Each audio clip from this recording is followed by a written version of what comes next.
1, 2, 3, 4, 5, 6, 7, 8. 1, 2, 3. 1, 2, 3. I went at the station. I do? I'm plugged in. Okay, 1, 2, 3. Yeah, you can check here. 1, 2, 3. You got me? 1, 2, 3, 4, 5, 6. You got me? 1, 2, 3 on audio. Okay.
we doing, guys?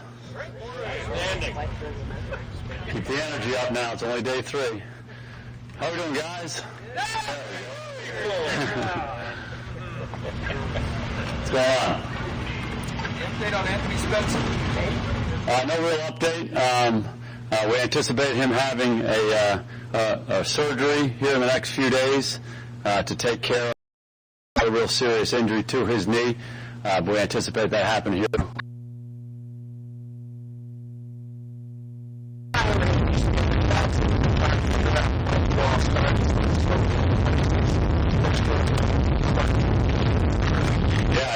We certainly evaluate that. We evaluate that each week, and you certainly evaluate it when you step back and look at the whole season.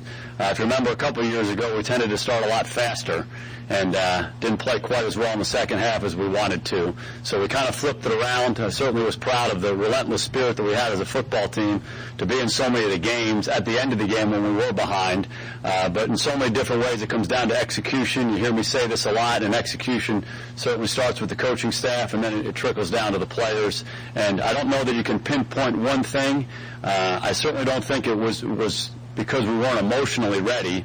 In some cases, we probably were too hyped up to play, and you simply just have to get down into the business of playing football and executing plays, playing and play out in all 3 phases. So I don't know that there's one overarching theme. It comes down to execution, and we didn't execute well enough early for a lot of different reasons. Is that on their priority list this year? Oh, it's high. It's high. Starting fast, playing well in the middle, and finishing strong. They hear it a lot, and again, it comes down to execution. We have to help our players execute well, and they certainly have a responsibility too. Anthony obviously missed most of the offseason, and now he's going to miss most of these practices out here. How quickly can he catch up and get acclimated to this defense? Oh, he can catch up quickly. He's a smart guy, and the work that he did get in the offseason was very productive for him. But again, it's early. We're starting a week earlier than everybody else in the National Football League, except for the Dolphins. So we understand what the date is on the calendar, and we just want to make sure that we're smart with these players, certainly the players who have been around, and we're counting on, and he's certainly one of those guys. So we don't think it's a very severe thing. We just wanted to make sure we got it cleaned up. We thought getting it cleaned up sooner rather than later was better for him and for our team. What's the worst case scenario? He'll be out 4 weeks at the cap. Yeah, I don't want to speculate too much, but again, it's something we felt like it was serious enough to get something done. But again, we don't think he's going to be out for too long. What do you feel like once you're back at that position, when you lost another defensive line, that's football's about this? Well, again, injury provides opportunity. And there's some young guys that we have that we want to see. We want to see a lot more of those guys play, and we saw some of them play in the spring, and we'll get a chance to see more of them now that we have the pads on starting today.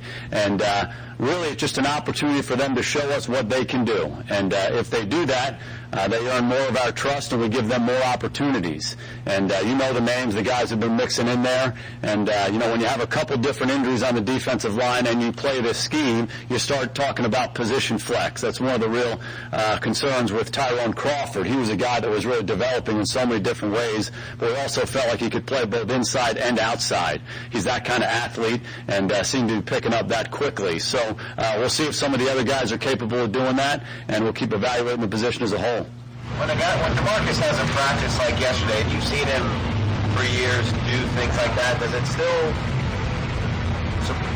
surprise you is not the right word, but still kind of take your breath away at all? Well, I think more than anything else, your respect for him continues to grow, and my respect for him is of the utmost right now. But I think when you have a really great player who's been so productive for so long, and he comes to practice on July 22nd and practices like that with that demeanor and that urgency, it pervades your whole football team. It certainly affects the defense. It affected the offense a great deal yesterday, but he's a great example. And as a coach, you're always trying to look for players who provide the right example, whether it's on tape, whether it's a story that you might tell, but the best example you can give is say, hey, watch 94 do it. And the attention of the younger players, and really the more veteran players, they sit back up in their chair a little firm and they say, wow, that's why he's as good as he is. Marinelli or Kiffin have any kind of reaction to what he did yesterday? Oh, I think they've been impressed by him each and every day, and those guys have seen a lot of football in their lives. You said it's early in camp. Are you still at the stage when you're switching defenses that you can experiment with different players in different spots, like maybe a guy like Hatcher or Ratliff that's never played what they're about to play? you need to be kind of fixed right now? Oh, I don't think you need to be fixed at all. I think what you're trying to do is see where all the pieces fit best. And, in a lot of cases, I think it's pretty natural to say this guy's going to play this spot, he's going to play that spot, and we've essentially made a lot of those decisions. But particularly with the defensive line, there's some position flex there. Our guys have some different strengths, and each of those spots has a little bit of a different requirement. So you want to give them opportunities, and again, you want to constantly come up with the same combination. And again, like we talked the other day, defensive line is one of those positions where you can rotate guys, you can play them at different spots, you can maybe put them here because you might think it's a mismatch for you, and you can take advantage of it based on personnel. So position flex is important, particularly on the defensive line. What do you think are Hatcher's strengths at tackle and end in this scheme? Oh, he has a lot of strengths. Hatch is an outstanding athlete. He's very explosive.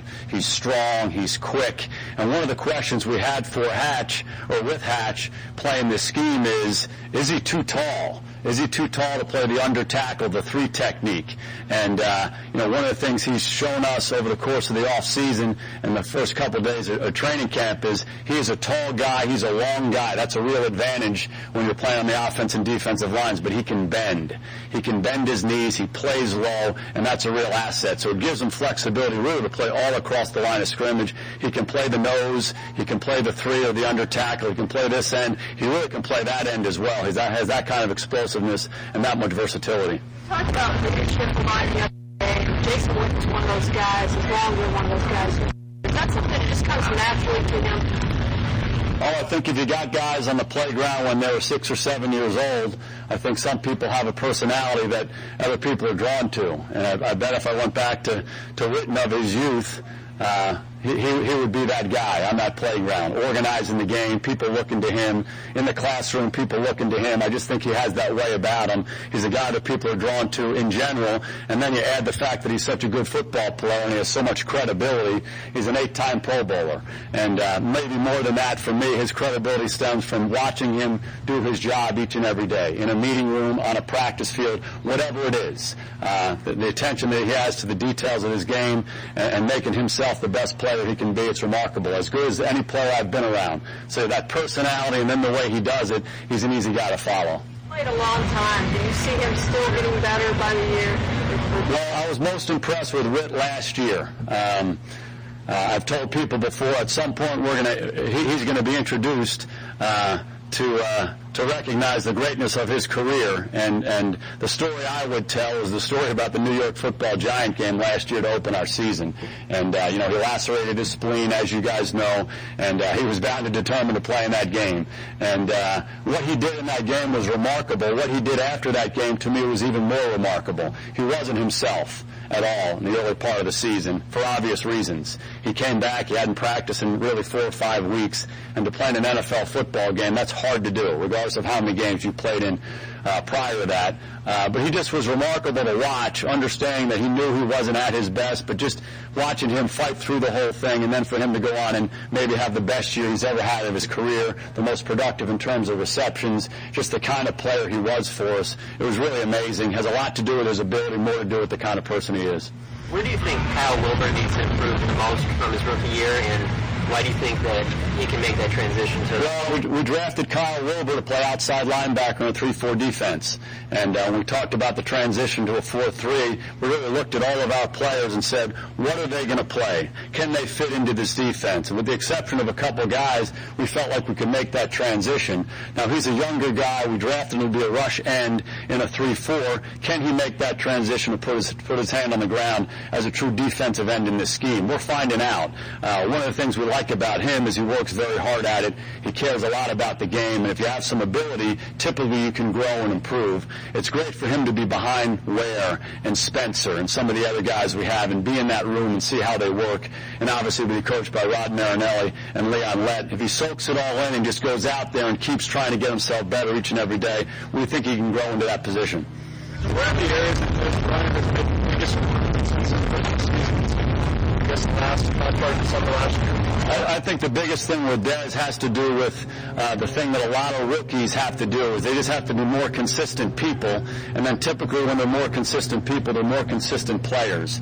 And Dez is a guy who's always had an ability to make plays. We saw that from day one of his rookie minicamp. And again, he was pretty productive in year one and pretty productive in year two, but I think we all knew intuitively that he can play a heck of a lot better, and it had to do with that day-to-day being a pro type thing. And it happens with every guy in your football team. I think if our veteran players, the most established guys in our team, reflect back on their early years, they can probably reflect back on a real similar transition that they went through.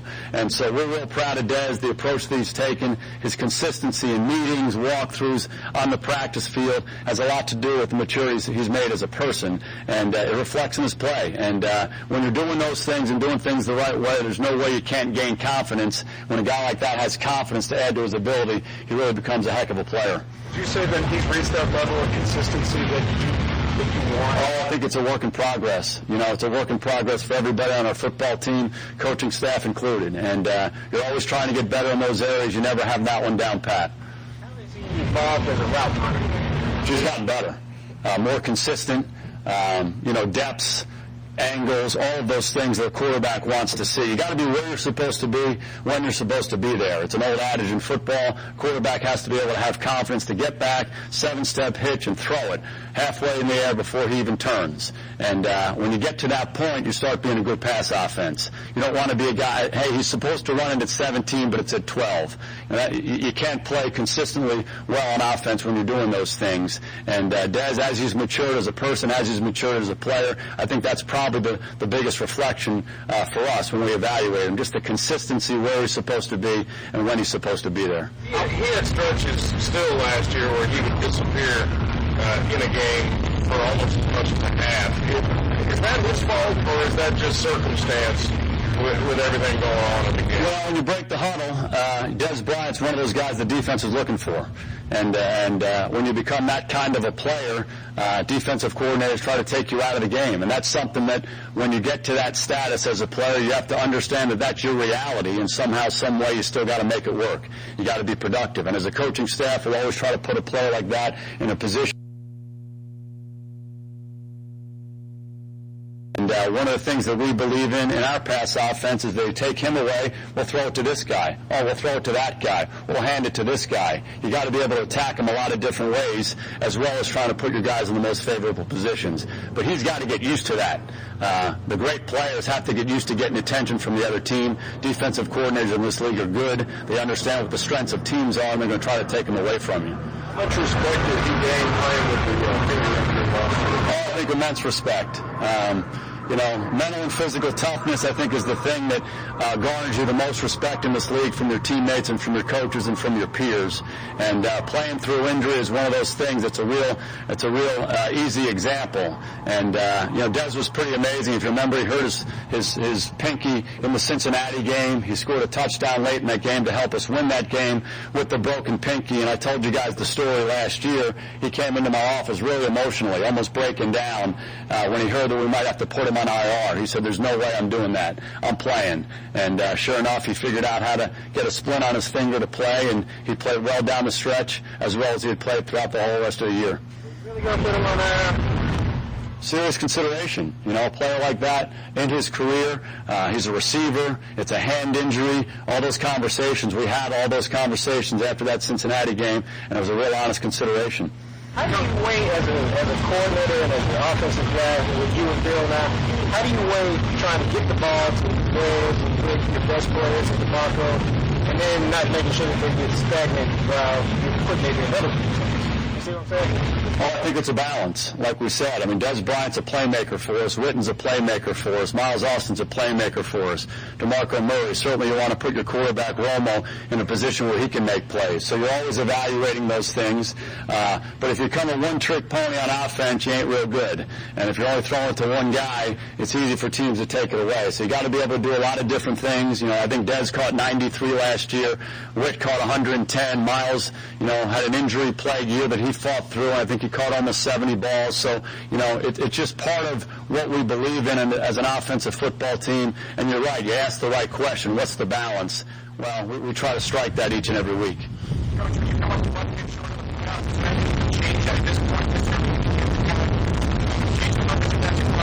Well, we've evaluated our football team in a lot of different ways since the end of last season, and we feel like we made a lot of positive changes for our team and for our organization, from a personnel standpoint, from a scheme standpoint. So that's been going since we got off the plane from the Washington game last year. We've gone through that. Certainly, when we evaluated our training camp, we wanted to make sure we made some positive changes with that as well. You're always trying to help your team get better, and that's what we're in the process of doing right now. It's important to focus on today, though.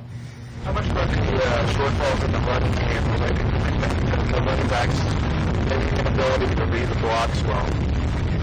Oh, I think when you evaluate the running game, there's always a lot of different factors as to why it's successful or maybe not as effective as you want it to be. And it starts with personnel up front and with your runners, not only the offensive line, but your tight ends and your receivers and all of that. Certainly a scheme is a big part of this thing as well, and then the execution of it. So reading blocks is important. Understanding what you're supposed to look at, what your footwork is, how that might change based on what the defense is playing. Those are all part of installing the running game the right way and executing it the right way. I think this emphasis is placed on kind of improving. Really a combination of all those things.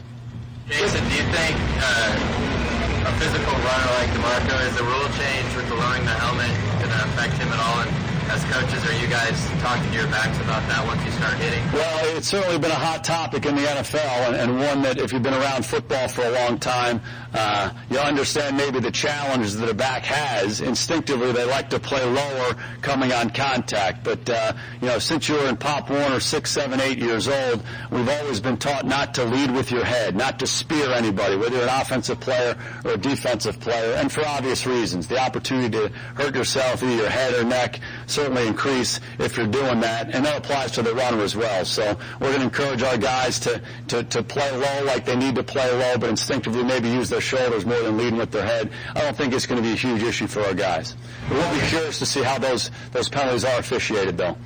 It's only been 2 practices, but can you see Mo Claiborne showing more of the physical side of his game than he wanted to? Well, I think with Mo, the physical nature of his play will increase just with the confidence level, and the confidence level will increase with his experience.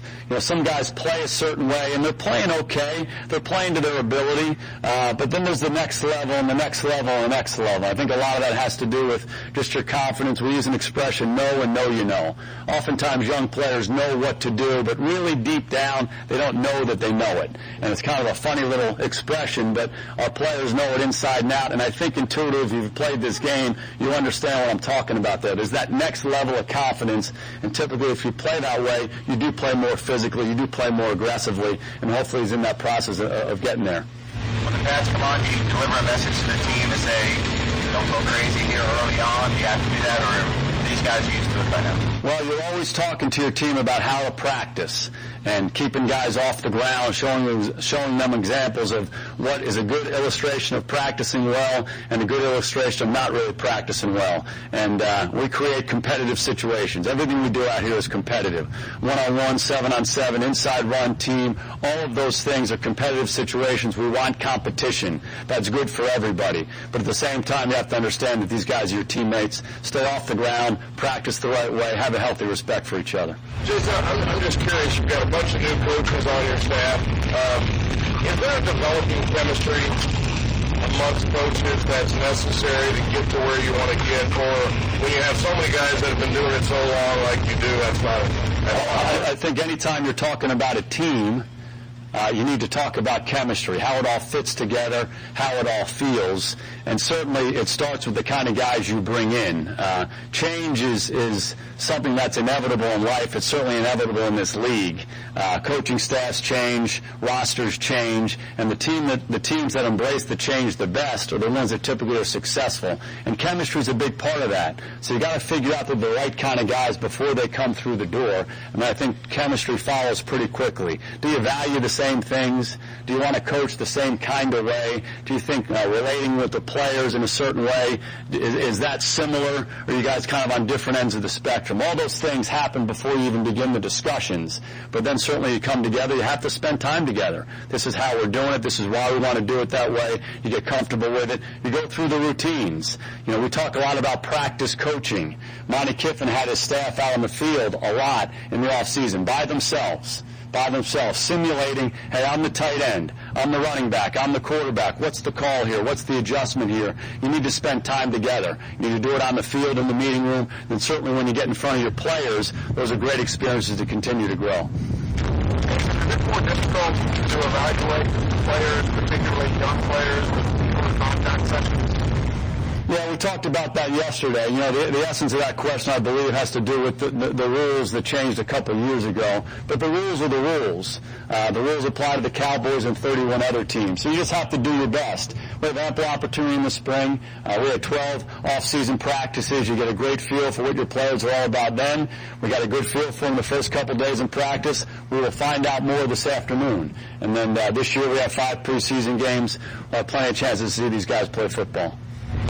You mentioned earlier how Jason Witten is kind of a natural leader. How does that benefit a guy like Gavin Escobar? If you're a tight end coming into our tight end situation and you just keep your mouth shut, watch, listen, and learn, you can become a better player. And Escobar's the right kind of kid. He's working hard. He's trying to learn.